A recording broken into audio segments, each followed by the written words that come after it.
Había nacido en Tamazula, en lo que era en aquella época Nueva Vizcaya, y que actualmente es el estado de Durango, a 14 años antes del principio del siglo. De tal manera que este jovencito, que quedó huérfano muy pronto, eh, formado por su tío, lo manda a estudiar en el seminario de Durango, era cura el tío, y después lo manda al colegio de San Ildefonso en la Ciudad de México, donde estudia Derecho. Se llamaba José Miguel Ramón Adauto Fernández y Félix, pero en 1812 decide sumarse a la causa de la independencia. No es un joven, tiene 25 años. Forma parte del ejército de Hermenegildo Galeana, subordinado a la brigada de Morelos en las luchas en el sur. Y hay una historia que ha trascendido prácticamente la enorme mayoría de los mexicanos la han oído. Estaban combatiendo en esos momentos, en 1812, en las afueras de Oaxaca. Morelos había llevado su ejército a tomar Oaxaca. Era clave porque era la dominación real del sur de la Nueva España, y le había encomendado a este joven combatiente que en el momento en que sonaran las campanas y sonara la artillería, iniciara una carga a caballo para romper las defensas de los realistas.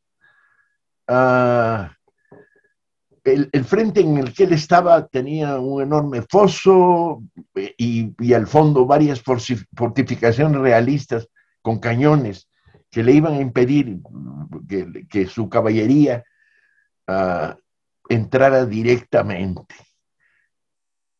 Y se volvía muy peligrosa la intervención por ese punto. Comandaba un escuadrón de dragones de caballería, los lanceros de la libertad, muy probablemente jarochos, y la historia que se cuenta dice que de repente dejó a sus tropas descabalgadas cubiertas por un repecho, avanzó por encima, dio cara a las trincheras realistas, tomó su espada, la aventó hacia ellas y gritó: va mi espada en prenda, voy por ella. Esta frase recorrería, como recorren tantas otras, los lugares comunes de la historia de México. Pero estuve en el lugar de los hechos y me pregunté cómo, aunque la ciudad de Oaxaca ha cambiado tanto que lo que eran los exteriores hoy es el mero centro del espacio urbano. Aún así, no hay manera. Si estaban sonando las campanas, si estaban sonando la artillería, si sus dragones estaban ocultos, etcétera, no hay manera de que alguien le haya oído decir: va mi espada en prenda, voy por ella. Lo que han de haber visto es cómo su oficial avanzaba hacia el enemigo, aventaba la espada y seguía corriendo. Los dragones jarochos, que para eso eran dragones y jarochos de la libertad, no queriendo dejarlo ir solo, deben haberse sumado. El hecho es que sí, y este es constatable históricamente.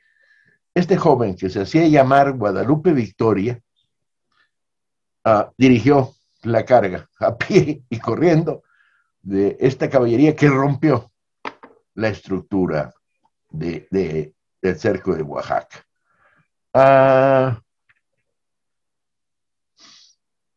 Así se hacen los mitos históricos, porque además esta historia no circuló en aquellos años, circularía después de manera indirecta y no de su voz, cuando este joven se convirtió al paso de los años en presidente de la República. Guadalupe Victoria tiene una segunda etapa en la lucha de independencia muy interesante. En el repliegue después de la muerte de Morelos, había sido comisionado por la insurgencia para combatir en Veracruz y sobre todo en el corte de las carreteras que llevaba de México, la carretera es un eufemismo, el camino que llevaba de Veracruz a México, y estableció en Puente del Rey, que hoy se llama Puente Nacional, una especie de, en las cercanías entre Jalapa y el puerto de Veracruz, una base de la guerrilla que combatió durante años.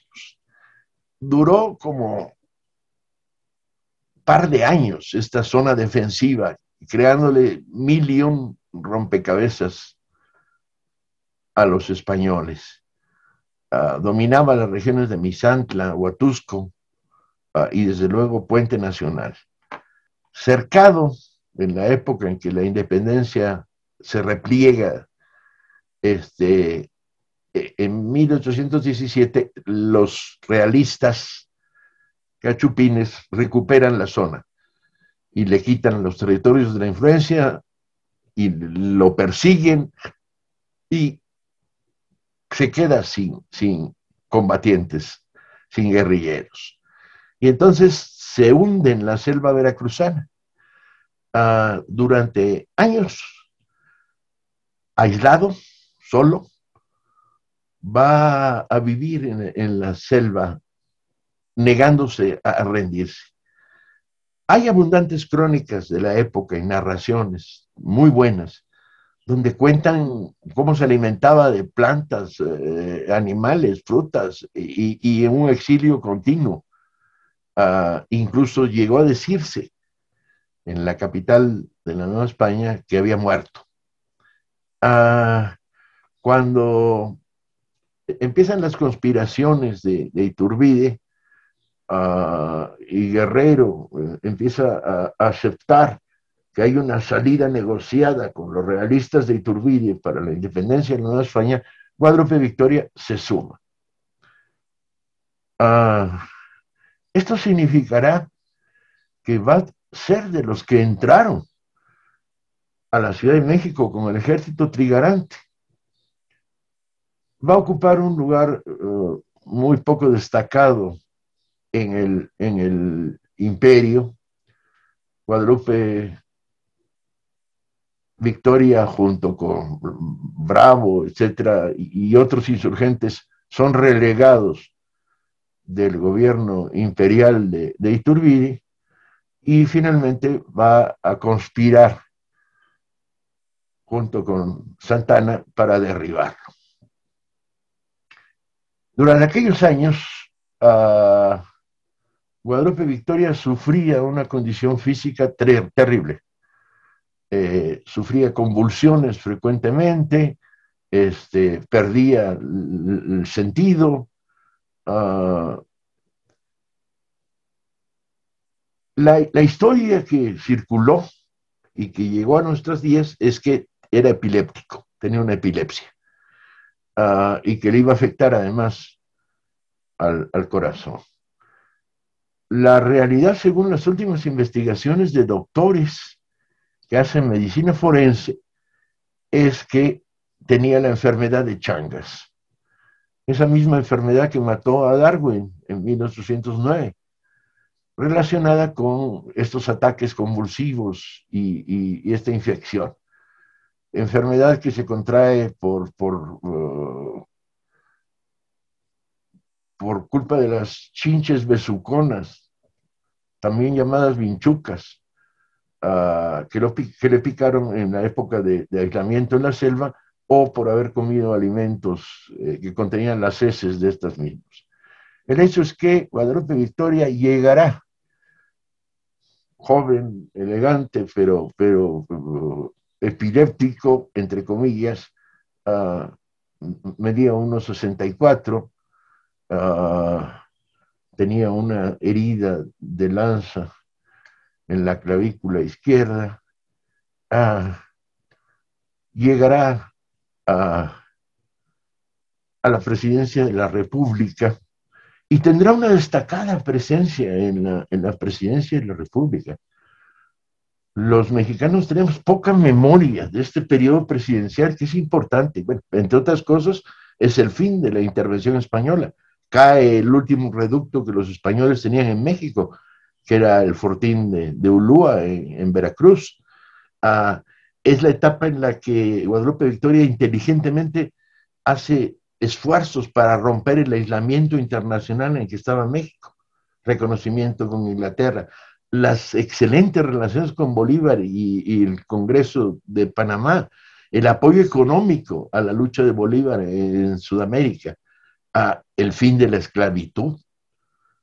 Guadalupe Victoria decreta formalmente el fin de la esclavitud a partir de aquel viejo decreto de Hidalgo en Guadalajara al inicio de la independencia. Resulta interesantísima la etapa presidencial. Era un tremendo federalista, estaba en contra de un Estado centralista, y está llena de virtudes este primer presidente, que es además el único que después de serlo no se dedica a la conspiración. Morirá en aislamiento en la crisis final de su enfermedad en marzo del 843, tienes apenas 56 años, y será olvidado en la historia. Hay por ahí mucho material interesante.